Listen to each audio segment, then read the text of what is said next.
couple of guys sitting around in skirts talking tech. What's better than that? Welcome back to the Screensavers. I'm Leo Laporte. Coming up this half hour, Fresh Gears Sumi Das has a new device to watch TV on your Macintosh.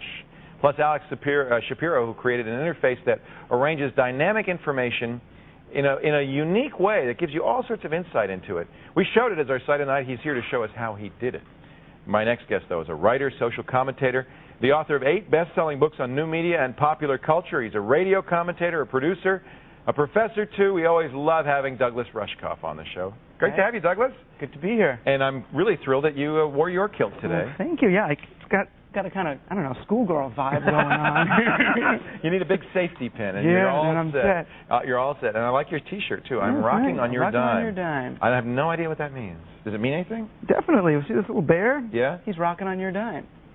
Okay. Yeah. Next time I'm going to take my dime back. Actually, here I have a dime. We were going to use this as a little prop here.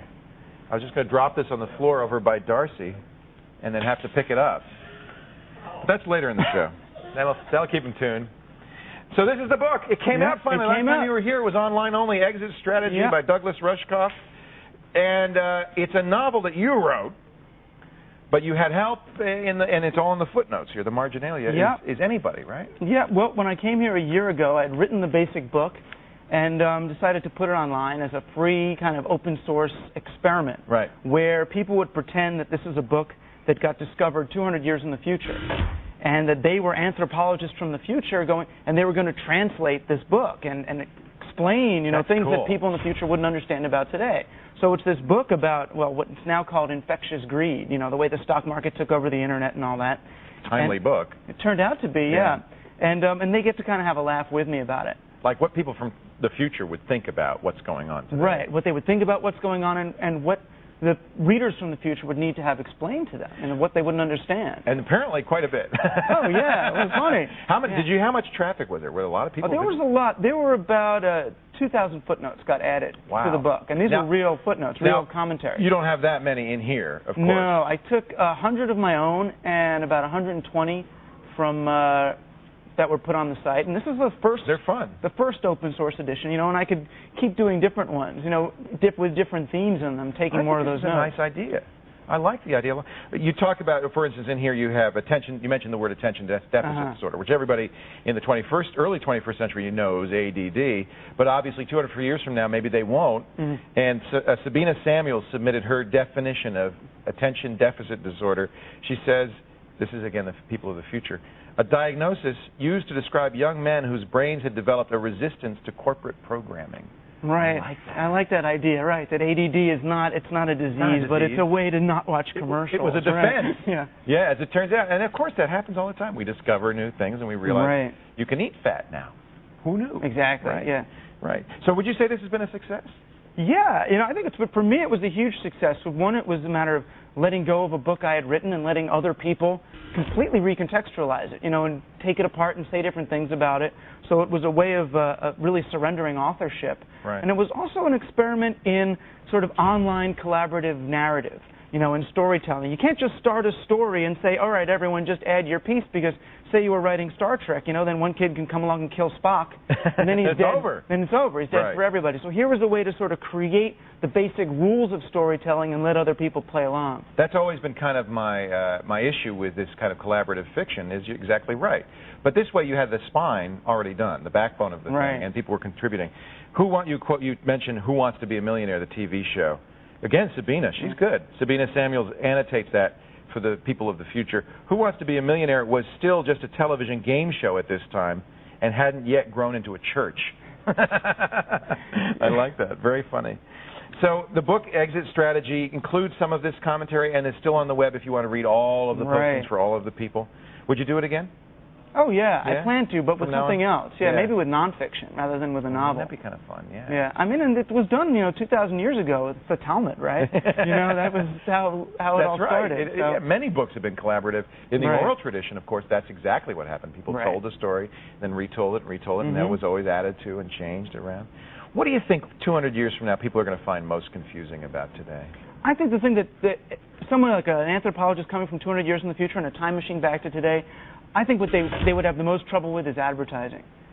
I don't think they'd know Really? what the heck is it. You know, advertising really, most of us don't realize this, it only really started around 1910, real advertising. It's new, yeah. It's the a Sears new catalog thing. and all that era, yeah. And I think it's a temporary thing, this idea of interrupting what's going on with, and now a commercial message.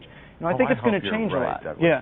I do hope you're right. We're going to find other, people are going to, you know, look at HBO. People would rather pay for media they like than have to be interrupted all the time. A lot of science fiction authors, Philip K. Dick included, see a future where it's all advertising all the time. You can't get away from it. Every single square inch of everything is covered with advertising. Well, I guess if everything's advertising, then it's not advertising. It's just what it is. Yeah. What other things do you think would puzzle them? Well, kilts. Kilts. Yeah, real specific things. Yeah, I mean, if you kilts, maybe neckties. No kidding. What a stupid idea that is. I mean, yeah, that's based on something from, you know, like the clerk in the 17th century. And it's referential. It's not even what they wore in the 17th century, really. It's kind of almost a symbol of what they wore. It's a leftover, yeah. It's vestigial. It's like, well, it's this is meant to represent the neck scarf, but not really. Right. So for us, it's a dead metaphor. It represents something that we don't even know what it was. Yeah. You know, it's fun. That's a fun thing to do, is to think ahead and look back, because it really does pinpoint some of the things that we do, we take for granted, that are really oddities, and there's no reason. It changes everything about the way we look at our own world. Yeah, what a neat idea to do. Your website is rushkoff.com, is that right? Pretty simple. You blog on there? I do blog on there. I only started it this year, and it's interesting because doing what so-called amateur writing has changed my relationship to professional writing. How so? It made me realize why I started in the first place. I wrote to express myself, you know, and when I write a blog that nobody's paying for, you know, that there's no commercial value to it, essentially, I can write for me again. Say whatever you want. Yeah, and then it ends up actually appealing more to people, you know. Now, here, you're a professional writer. For me, as an amateur doing a blog, I feel very self-conscious. It seems very self-absorbed. I mean, it's all about me and my opinions about the world. Was that difficult for you? Yeah, but you know, that's the pretense of a blog. If someone's paying for my work, okay, this is for them. I'm going to make a service. Do something for them. If I'm writing a blog for me, I'm just writing it. You know, so I became less self-conscious, actually. It's freeing in a way. Totally, like a kilt. Much like a kilt, and in fact, I feel equally exposed in both. Exactly. To think of it. All right, I love it. The book is a great read. It's a good book by itself, but it's even more fun when you start to think about how the future might think about this wild. And all royalties from this book are going to the Free Software Foundation. Well, that's good of you. Yeah. It was really because I got accused that the whole thing was a business plan, you know, to get people to write my book for me. So I was like, okay, I'll give it all away and then see what happens. Right. Boy, Doug believes in his philosophy of no advertising, huh? Give it all away. Exit Strategy is the name of the book.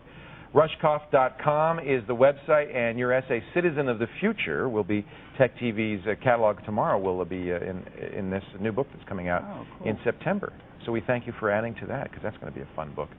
That will be a book that will be your artifact 200 years from now. They'll look back and it'll be funny. Wow, they really thought we were going to be wearing computers in our clothes. Thanks, Doug. It's great to see you. Thank you. Welcome back to the Screensavers. Come back anytime. Love to have you. Yeah. If you want to read Exit Strategy, we got the links online for free. It's still online. You don't have to buy the book, although it'd probably be a good thing for the Free Software Foundation if you did. And find more links to Doug Rushkoff's commentaries, his website, and all that at the screensavers.com. And of course, you can also link to Amazon.com to purchase a copy of the catalog of tomorrow. We'd like it if you did that. It's 30% off through Amazon.com. Stay where you are, folks. Megan will tell you if you accidentally downloaded spyware in your latest little shareware program. That's coming up later in the show. Coming up next, look at some hot new products with Sumi Das. Stay right here.